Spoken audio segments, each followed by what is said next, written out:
Siberia. Mientras trabajas, puede estar apostando, aunque no lo veamos. Pasa.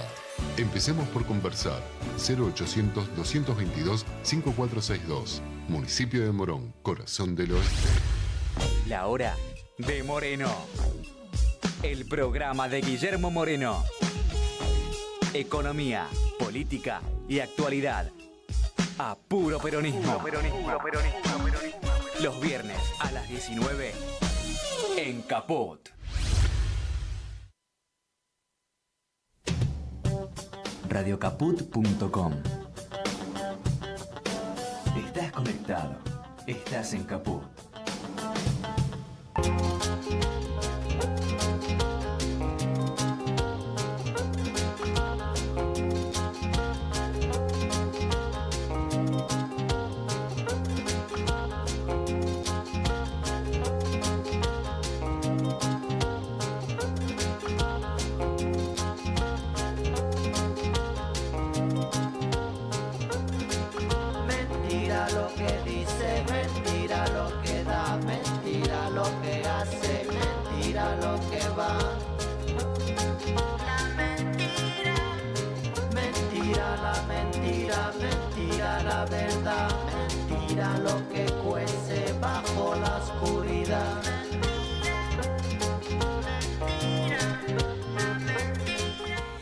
La mentira. La mentira que es verdad, ¿no? Ya a esta altura de los acontecimientos. Ya no se sabe dónde está la verdad y dónde está la mentira. Bueno, acá estamos en la Caja de Pandora con Martín Loza, Marcelo Goro, Faltó con Aviso, para todos los fans de Marcelo. Y estoy con Alejandro Olmos Gaona, politólogo, economista. Te estoy poniendo un montón de cosas, pero esencialmente memorioso. Tengo memoria, sí. No como Funes, porque sería terrible, sí. ¿no? Como ese cuentito de Funes el memorioso, pero memorioso. Entonces, vamos a empezar a hablar, por supuesto, de política. Todo el programa de hoy es de política. También él es docente universitario, así que hay algo de eso que también vamos a hablar. Quiero hablar en algún momento sobre tu docencia en San Luis, porque tiene que ver con el momento actual. En esta editorial quiero, por un lado, transmitir mi tristeza por la muerte de Jorge Garaventa, psicólogo infantil. Fue repentina, fue un muy buen compañero y estuvo en la Asociación de Psicólogos defendiendo el tema de la profesionalidad del psicólogo durante muchos años. Jorge Garaventa siempre estuvo. Y creo que la memoria también es mencionar a aquellos que ya no van a estar. Y hoy me enteré que ya no está más Jorge, y por eso miren que yo no hablo nunca de los que no están, pero en el caso de Jorge va mi humilde homenaje. Siguen sucediendo cosas. Sí hubo una segunda marcha multitudinaria, grande, pongámosle. Se refrendó, no sé si esa es la palabra, refrendar, pero se refrendó el supuesto, ¿qué supuesto? El veto de Milei. Entonces, se me ocurrieron algunas cosas, porque aparte hay algo que tú no sabes y que me enteré hoy, que es que fueron trasladados los pacientes de Laura Bonaparte. Desaparecieron, se los llevaron. No se sabe a dónde ni a qué hospitales, pero se los llevaron. Entonces ustedes saben que siempre me dirijo a la dirigencia política, al Congreso. Me cansé un poquito de irme a los diputados, que parece que a veces son opinólogos o están viviendo en otro país opinando de la Argentina, pero que no están ocupando, hace mucho que no lo están ocupando, sus butacas a la altura de las circunstancias. No estoy hablando solamente de este gobierno, en general. Hay que ocupar la butaca, y ser digno representante del pueblo, de aquellos que los votaron. Mayoría, minoría, pero los que los votaron. Salvo algunas excepciones. Entonces digo, lo que sí yo voy a hablarle ahora es a la dirigencia política, la que está en ciernes, la que se está armando, independientemente de la dirigencia que se autodenomina dirigencia. Los que están apareciendo y que por ahora son anónimos, pero que están ahí, ¿no?, entre los estudiantes. Nunca nos olvidemos que en Chile todo empezó a cambiar cuando los estudiantes secundarios empezaron a saltar los molinetes, estudiantes.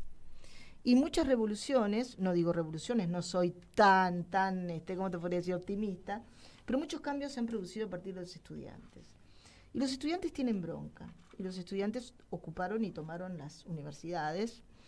Pero yo los convoco a los dirigentes, a todos, basta de ingenuidad, basta.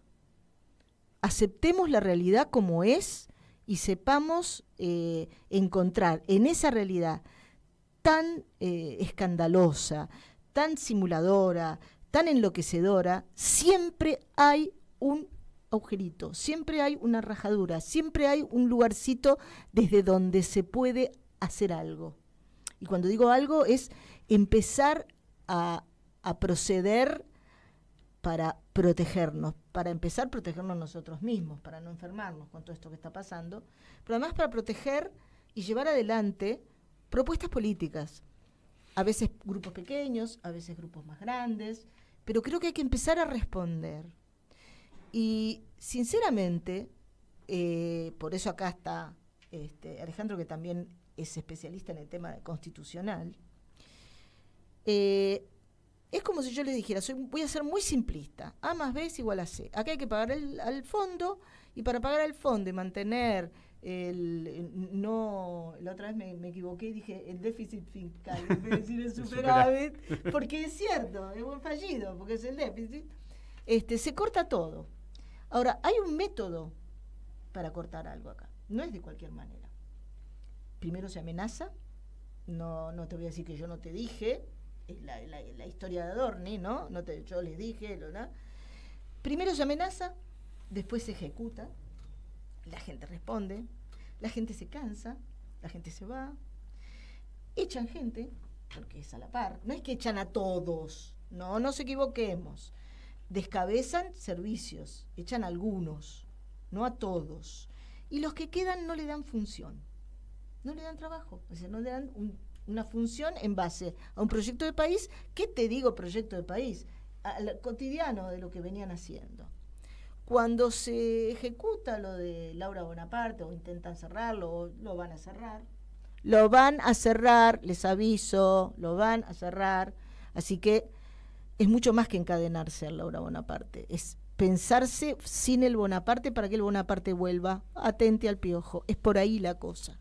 Entonces, cuando empezó a surgir la amenaza, y que después fueron paso a paso, lo primero que dijeron es, hay 60 camas y hay 30 internados, lo cual implica un desconocimiento de la ley de salud mental de acá a la China, porque de lo que se trata es de que las personas no permanezcan internadas mucho tiempo en una cama, sino que sean ambulatorias.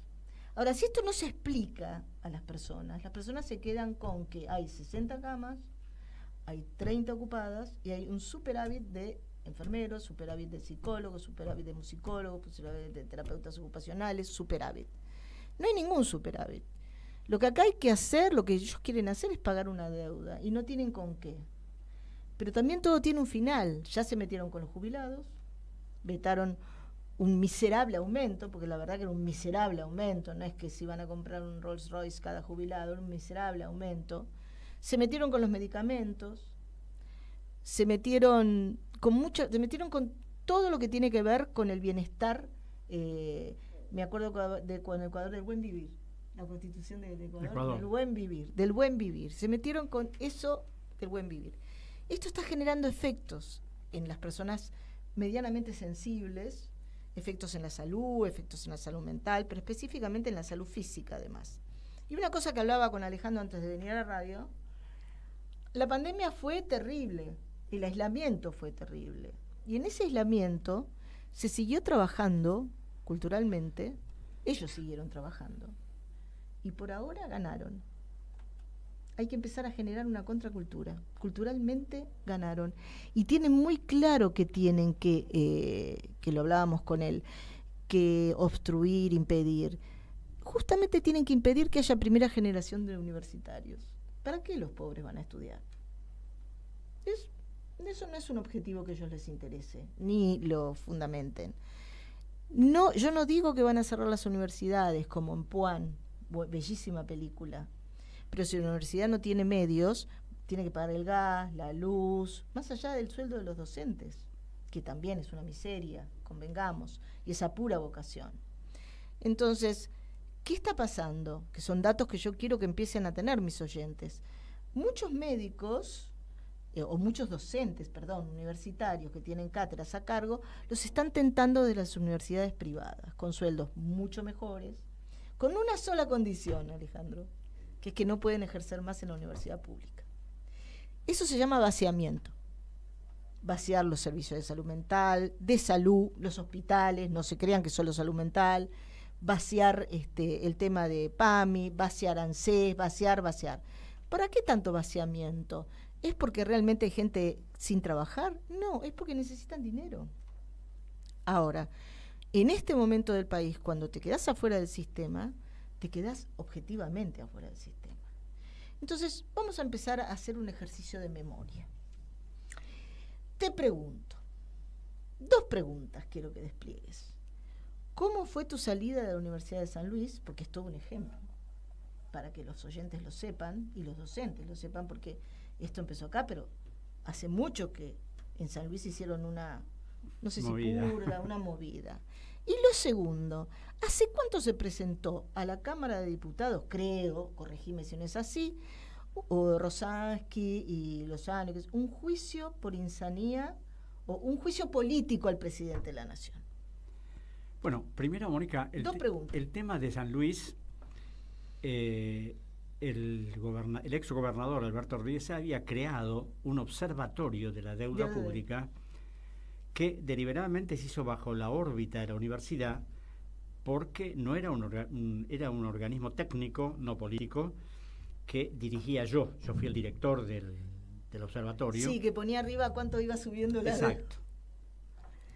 Bueno, y el año pasado, en los finales de año, yo terminé 2 libros, uno sobre la historia de la deuda y lo que es la doctrina de la deuda odiosa, que sería una perfección de un libro que yo había publicado en el 2005, y después un libro, El Fondo Monetario y el Derecho.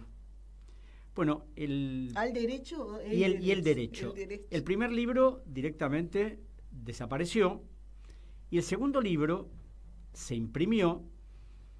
Unos amigos míos rescataron 6 o 7 ejemplares, la edición desapareció. Seguramente el nuevo gobernador, Claudio Poggi, gobernador del PRO, lo habrá tirado a la basura, etcétera. Por eso llevó toda la casa para leerlo varias veces. Pero además, lo grave es que apenas asumió, el mismo día de asumir la gobernación de San Luis, ordenó la intervención de la universidad, mandó un cuerpo de policías especiales que allanaron la universidad y impidieron la entrada de docentes, y después empezaron toda una labor de selección a ver quiénes sí y quiénes no. Y desde ya desarticularon el observatorio, me echaron, no solo me echaron de todo el observatorio, sino las oficinas que teníamos en la Casa de San Luis en Buenos Aires.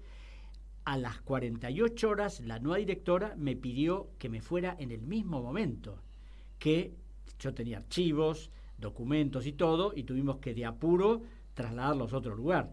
Es decir, ahora, no era cuando se veía la página web, no había propaganda política, ni bajaría, eran había simplemente datos. informes y datos de lo que estaba ocurriendo.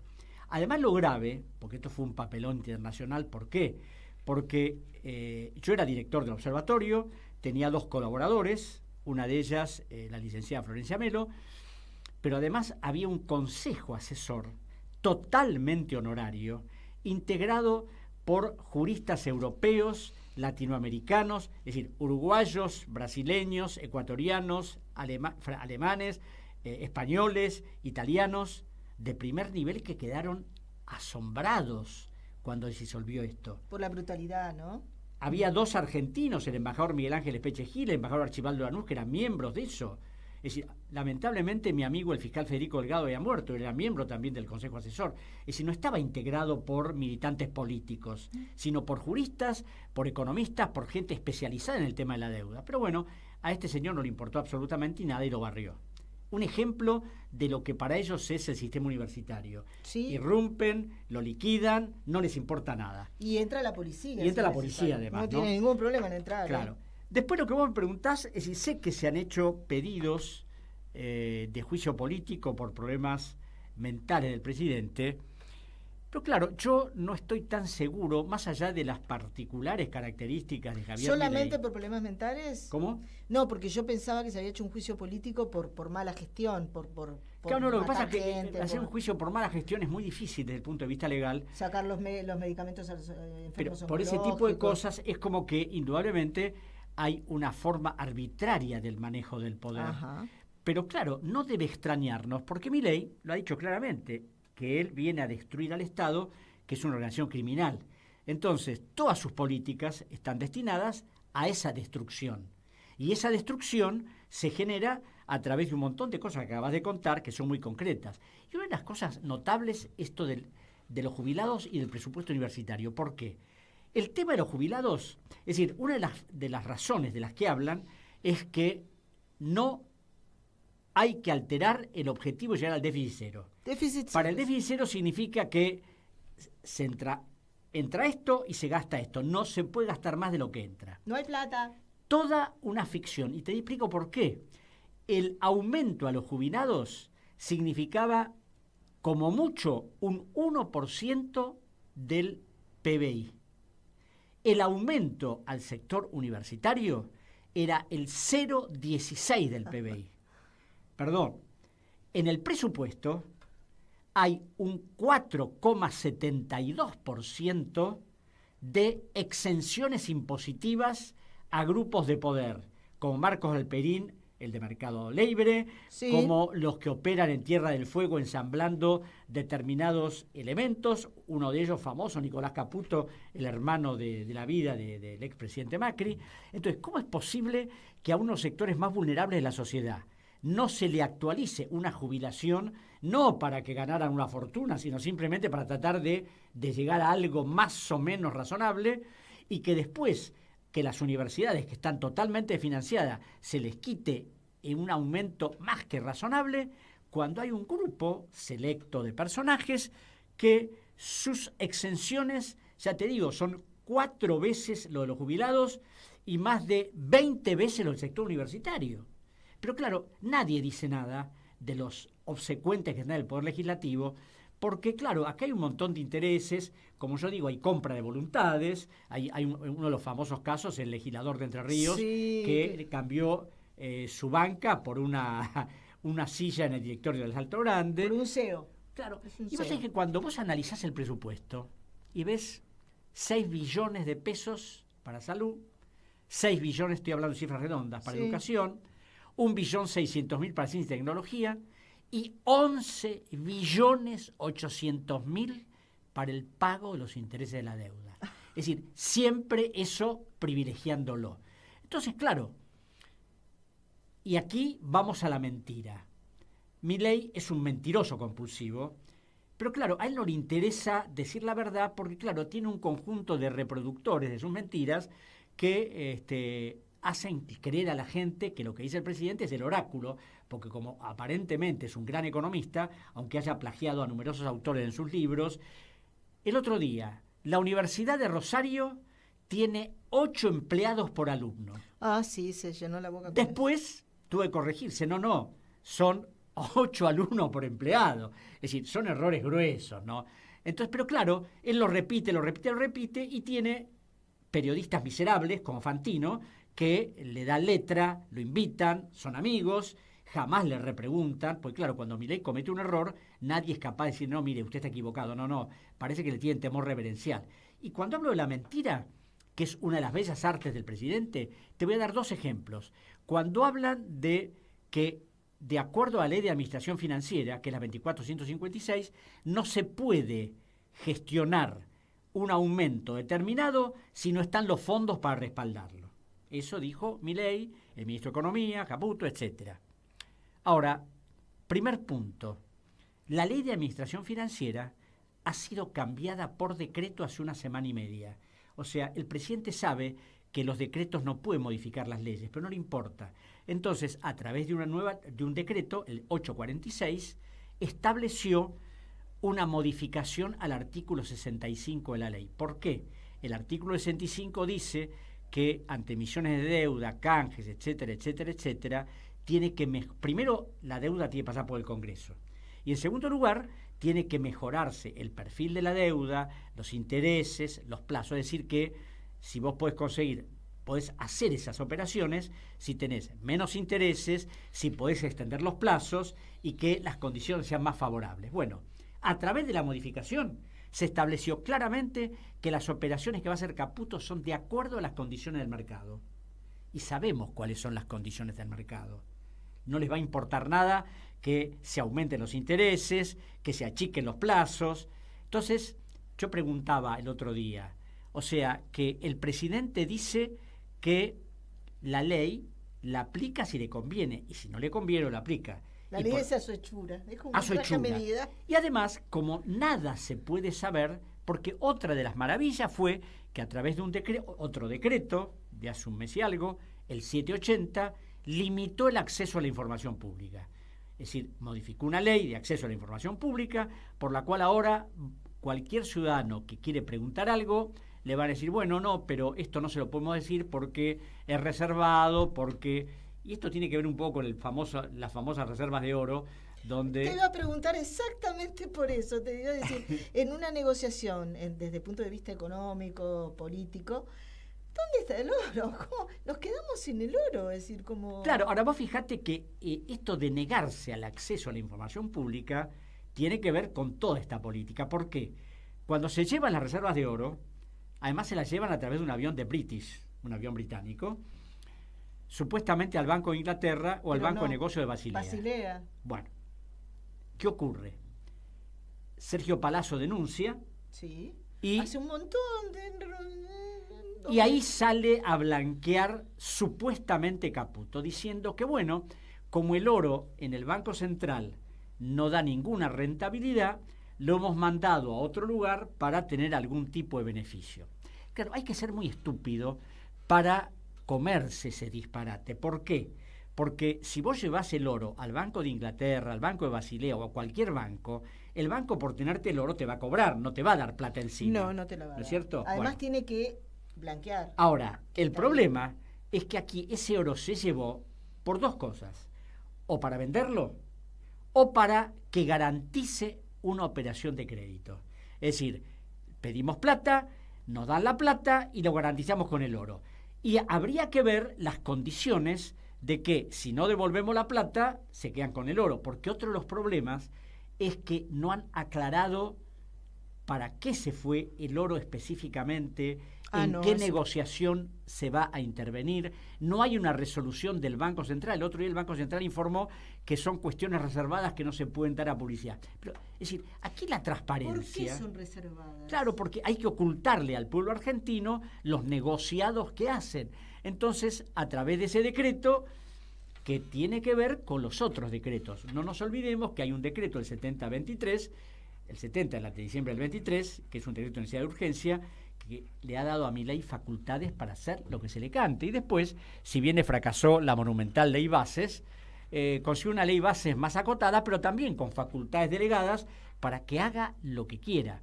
Ahora, que Milei haga lo que quiera, que quiera vulnerar la ley, que no le importe nada la Constitución y que mienta, es una cosa. El problema es que hay una oposición que no actúa orgánicamente para enfrentarlo. Porque yo veo los discursos en la Cámara de Diputados y en el Senado, y salvo algunos discursos vibrantes, en general hay como una prudencia, como una forma de hay que ver, bueno, no, al presidente hay que darle estos resortes para que gobierne, y ahí tenemos a los dialoguistas, tenemos al macrismo que se ha ido con bagajes totales a favor de Milei, y la Unión por la Patria, que si bien es la primera minoría en ambas cámaras, pero claro, no tiene la fuerza suficiente, y además con los antecedentes que tiene de desastres que ocurrieron, es como que de alguna manera están bastante limitados en decir un montón de cosas. Pero lo grave es que haya un poder legislativo que consienta las tropelías del presidente y un poder judicial que está callado. No, el otro día estaba viendo el fallo de Fontevecchia. A Fontevecchia lo acusó de ser un ensobrado. Eso es difamarlo. El juez acaba de decir que eso no es un delito, que no es una difamación. Decirle a un tipo que cobra y que es un corrupto, ¿qué es? Bueno, entonces, claro, viste, es como que hay una confluencia de factores entre los tres poderes de Estado, el gobierno, el poder legislativo y el poder judicial, que han formado un combo extremadamente peligroso, donde pareciera que los ciudadanos estamos inermes ante esta libertad avanza, que sigue avanzando con los esbirros de Bullrich, que trata de reprimir cualquier tipo de manifestación que se haga, y que las que han sido multitudinarias no las puedo reprimir, porque claro, hubiera quedado muy en evidencia, pero cuando hay algún grupo que se reúne, inmediatamente a reprimirlo, y a reprimirlo salvajemente, y además, cuando hablo de la mentira, es a mentir, porque a una chica una chiquita de 10 años, a la que le tiraron gas pimienta en la cara, la ministra Bullrich primero hicieron una fake news, es decir, crearon un video deliberado para disimularlo, pero cuando saltó todo, la ministra claramente, ante nada menos que un periodista como Feynman, trató de decir que no era cierto cuando le estaban mostrando el video. Y se llega al extremo de negar la evidencia. Uh-huh. Bueno, vamos a escuchar alguna musiquita y después volvemos con 2 o 3 preguntitas más. Con mucho gusto. Rompela.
Bueno, volvemos acá con Alejandro Olmos Gaona. Hay 2 o 3 preguntitas, varias. Hay cosas que quiero compartir y otras que quiero preguntar. Con el tema del juicio político, ¿no? Yo me quedé tildada con eso. De que yo lo digo varias veces en el programa, pero lo voy a repetir. Muchas veces quisieron hacerme reportajes para que yo diera un diagnóstico sobre el presidente. Me negué rotundamente, porque para mí es un sujeto político y está ejerciendo un poder que es el poder ejecutivo. Porque si no, vamos a insistir, antes era como hay que darle, que está loco, que todo. Porque si no, cuando deje el gobierno no lo vamos a poder ni mandar preso porque va a ser inimputable claro, por discapacidad, por problema mental. Entonces, a mí me parece que es un sujeto político que le está haciendo daño concretamente a un montón de gente. Entonces, cuando yo decía juicio político, cuando yo te pregunté por el juicio político, es por la cantidad de daño, porque si uno anula los medicamentos a los pacientes oncológicos, está produciendo un daño irrecuperable, porque está matando gente. Es decir, hay muchas maneras de matar gente. Hay un genocidio suave, un genocidio explícito, un genocidio suave. Ahora, también pensé en el nazismo, en los pogroms, en los barrios cerrados, que también se adolecía de esa inocencia, que nosotros no nos van a tocar. No sé si te acordás. No, es que nosotros somos de esa época, pero digo, las Sí, sí, películas no, que uno vio. claro, ciertos horrores no van a llegar. Si nosotros obedecemos, nos ponemos la estrella amarilla, acá no, señores, van a llegar porque vinieron por todo, lo dicen, lo repiten. Para ellos el Estado es prácticamente lo que vos decías, pero además como una asociación ilícita. En cada servicio hay asociaciones ilícitas de profesionales, qué sé yo. Y además porque esencialmente tienen otros valores. No le interesa lo cultural, es decir, viven en otro país que no es nuestro país y representan los intereses de otro país que no es nuestro país. Entonces, siguiendo con esto, vos dijiste algo que me disparó una idea, como siempre, se me disparan ideas en el programa y yo las comparto. Dijiste que había un consejo honoris causa que estaba detrás del observatorio. Yo digo, frente a tremendo avance sobre la universidad pública, me hiciste acordar a cuando las madres empezaron a aparecer, que acá, en la ronda de los jueves, que acá no eran vistas, o eran mal vistas, o era nada, era muy poco lo que salía en los diarios. Y ellas lo que hicieron fue un trabajo muy fino, que es de afuera para adentro, es decir, se fueron a los organismos internacionales, fueron a los países externos, de la afuera hacia adentro, porque como era tal la endogamia y el ocultamiento, era la única forma. Entonces digo, a ver, las universidades del mundo, las universidades públicas del mundo, que las hay, por ejemplo en Francia, son en calidad buenísima, igual que nosotros somos mejores, pero igual que acá, no podemos generar un movimiento en defensa de nuestra universidad, nuestra educación, a partir de que nos apoyen determinadas personalidades del mundo intelectual, de los profesionales, es decir, porque está en juego la educación, no de un pueblo, porque cuando se justifica y dicen, bueno, los de la primera generación, que es lo que yo dije al principio de la editorial, a ellos no les importa la primera generación, ni la segunda, ni la tercera. Es más, muchos de ellos ni siquiera hicieron una universidad pública. Y resulta que nuestra universidad pública es la primera, está dentro de las primeras 6 universidades mejor calificadas del mundo. No St. Thomas, no St. Stevenson, sino la universidad pública, como debe ser. Entonces digo, a ver, si acá tenemos una limitación, porque hay una limitación, porque no están gobernando aquellos que nos representan y nos están cerrando las universidades, podemos buscar apoyo internacional. ¿Sabes por qué te digo esto? Pues yo estaba viendo la otra vez los rectores. Yo voy a hacer un programa el viernes que viene donde voy a invitar a los estudiantes. Pues yo estoy harta de escuchar a los rectores. Claro. Esto que vos escuchás, o que vos nos dijiste, de que los diputados, así, todo, despacito, no, que no te duela, no, por favor, no estoy hablando mal de vos. Bueno, lo mismo los rectores. Sí, seguramente. Acá se necesitan otras palabras. Es decir, se necesita identificar al enemigo y sacarle la máscara. Se terminó. No, y dejar los eufemismos de lado. Yo, por ejemplo, hace poco hice un video en TikTok. Sí, los miserables. Son miserables. O sea, esto de callarse la boca, decir, no, mirá, cuidado, hay que terminar con ese tipo de cobardías ostensibles. Y es que no llegan a nada esas cobardías, no significa nada, claro. Y esto que vos me contabas, esto que vos planteás de las universidades, cuando se disolvió el observatorio, todo el consejo académico le mandó una nota al gobernador. Ni siquiera hubo acuse de recibo. Es decir, el problema grave es que a esta gentuza no les importa que del exterior hagan absolutamente nada.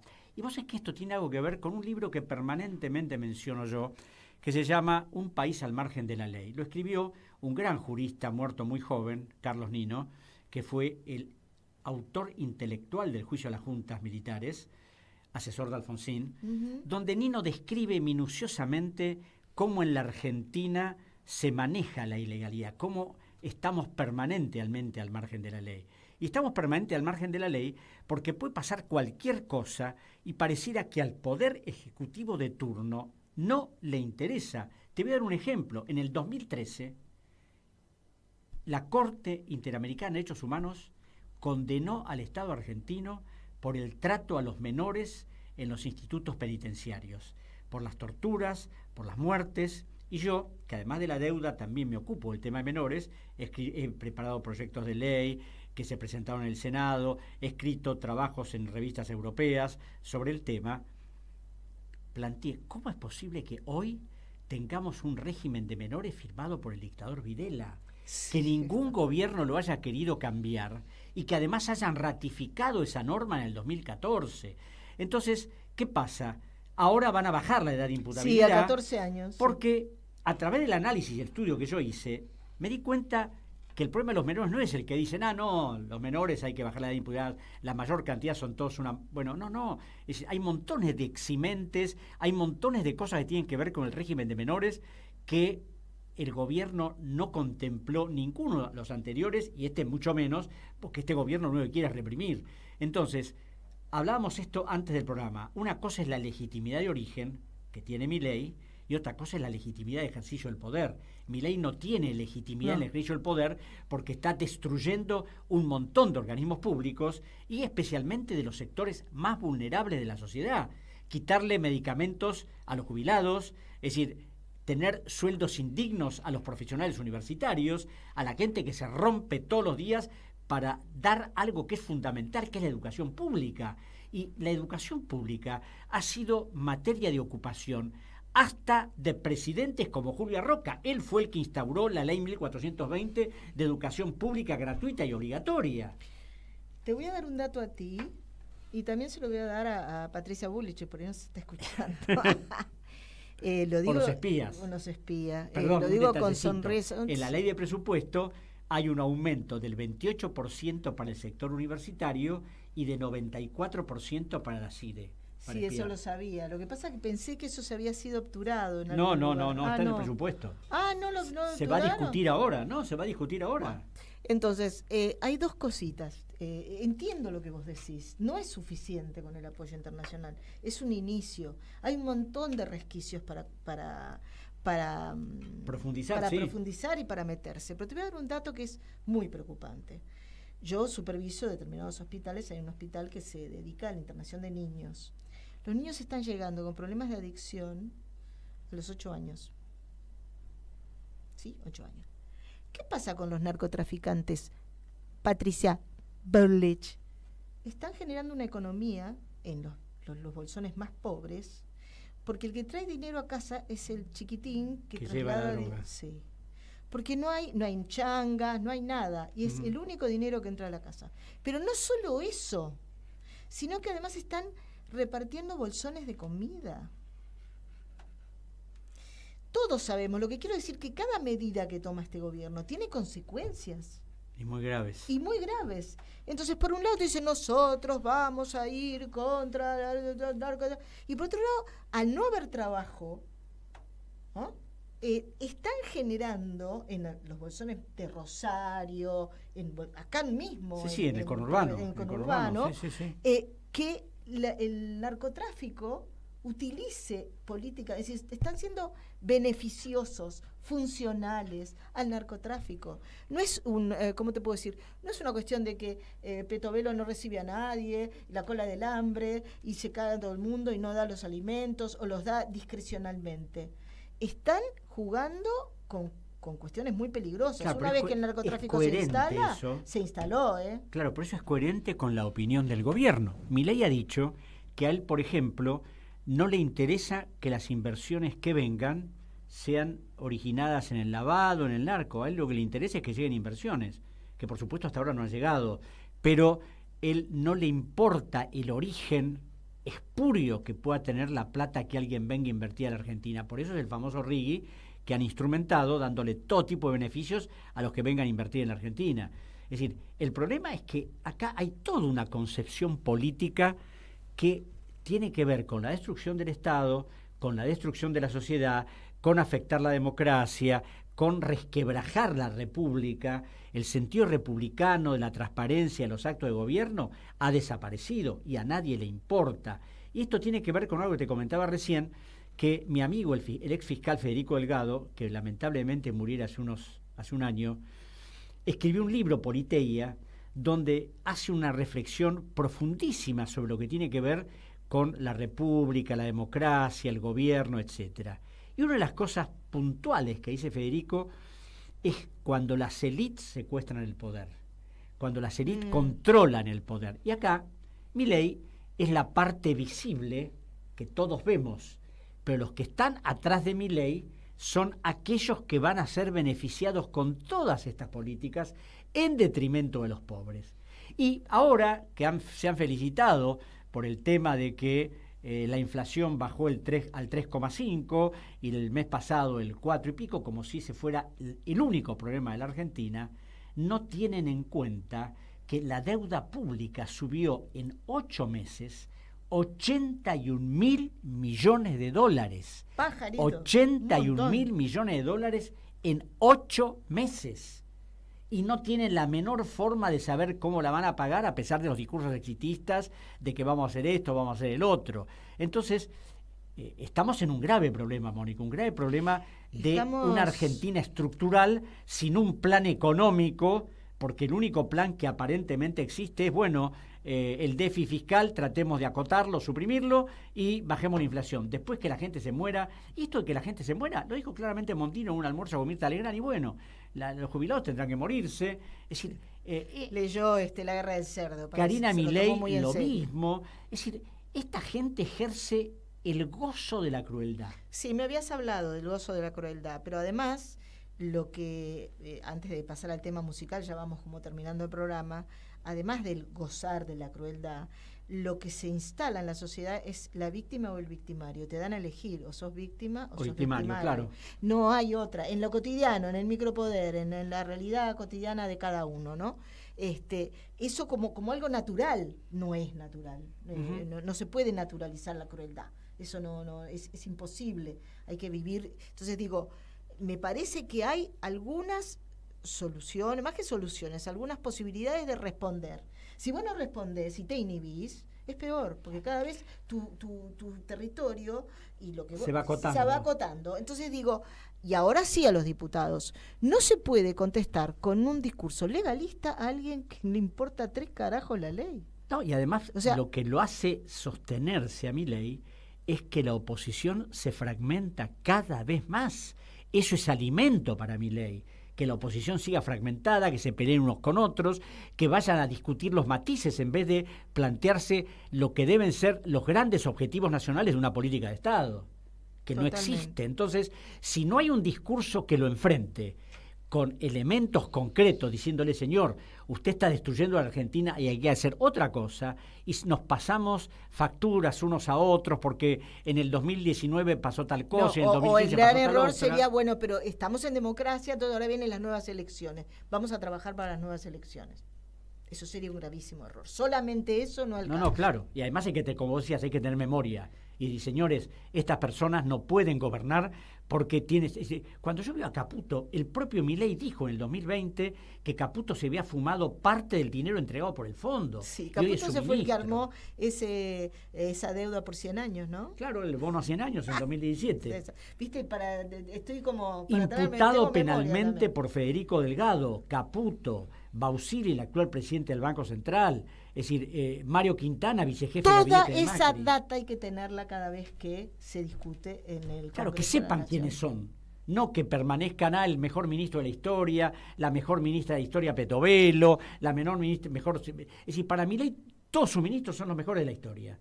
Y por supuesto no resiste el menor análisis de la historia de ellos. Antes de pasar a este temita de Ataque 77, estamos ahí como orillando el final del programa, quería decir algo que es muy importante. Ojo, señoras, señores, los oyentes, todos, cuando nos escuchen, ellos están siendo eficientes.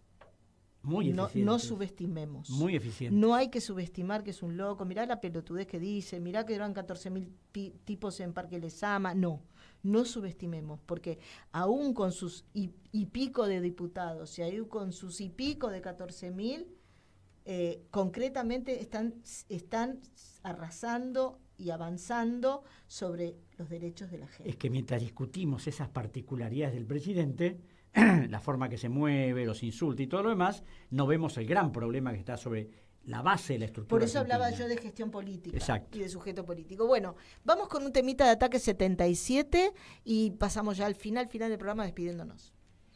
Bueno,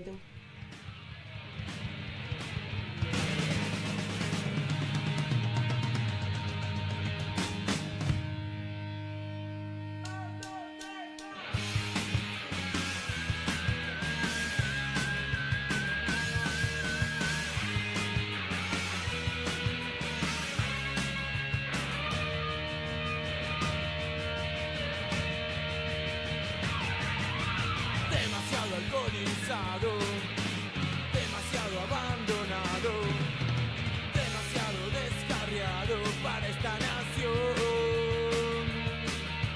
Yo no voy a ningún lado, la muerte me está esperando.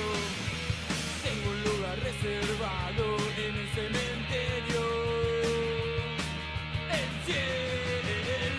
cielo puede esperar.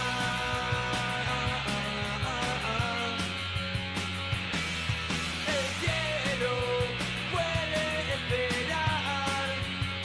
El cielo puede esperar.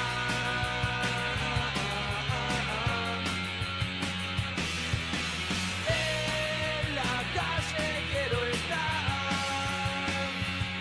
Oh no.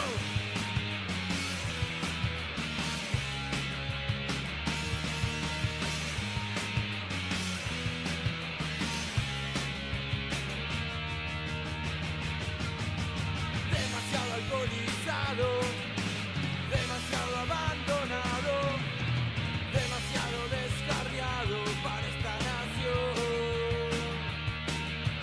El Estado me persigue, la muerte me está esperando.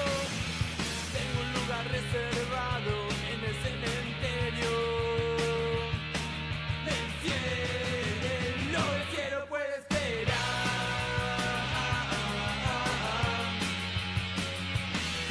El cielo puede esperar. El cielo puede esperar.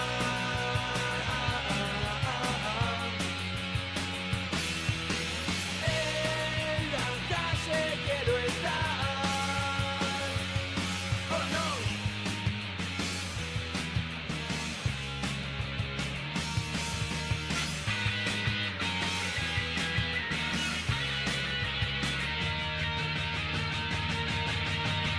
Por las noches tengo que robar para comer. Este mundo no me ofrece nada que perder. Bueno, nos vamos despidiendo. Esta vez fue Ataque 77, El cielo puede esperar. Esta vez presenté a todos, ¿viste? No me equivoqué. Ya después de 3 años estoy haciendo bien los deberes. Bueno, pero quiero que en el intervalo Alejandro me dijo 2 frases que me parecen excelentes, como para que el programa quede con esas 2 frases. ¿Nos las podés repetir a todos? Sí, porque cuando uno a veces ve todo lo que pasa, por ahí se desesperanza, se siente mal, y es como que se aquieta. Y un juez amigo mío que murió, una gran persona, siempre me decía: Alejandro, en momentos difíciles, cuando uno ve que hay pocas posibilidades, pensá una frase de San Pablo que decía: hay que tener esperanza contra toda esperanza, y otra frase de Goethe que decía: solo merecen la libertad y la vida aquellos que luchan cada día por conquistarla. Por eso, no bajar los brazos. Bueno, muchas gracias Alejandro por haber estado en nuestro programa. Gracias a Te vos, vamos Mónica, a por convocar más invitarme. adelante. Hablamos de todo. Sí. Y bueno, nos vemos el viernes que viene. Veremos, vamos a ver con qué tema arrancaremos el viernes que viene. ¿Está? Bueno, hasta luego Martín, hasta luego Marcelo, que nos debe estar escuchando en su trabajo. Y nos vemos la próxima. ¿Está? Gracias, Mónica.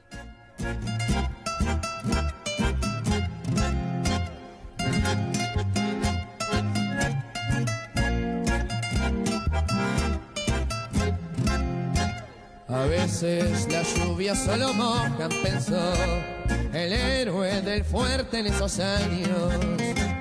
Salir de la tumba y no tener vocación a cualquier yugo que no fuera de caño. Ansiosa melodías tarareaba, canciones de sable sin remache. Sus acciones en la vida levantaron cuando pudo comerse a la hija del honorable senador. Una nena enroscada en los negocios de papá, marquera y sutil pero fiestera. Se conocieron trabajando en Casanova, ella vendiendo y él haciendo billeteras. Con brazos abiertos a este ladri, el partido lo recibió gustoso. Secretario de pasta en la semana, se hizo mulo de todos los poderosos. Fantasía o realidad, a esta historia le da igual. Fantasía o realidad, a esta historia le da igual.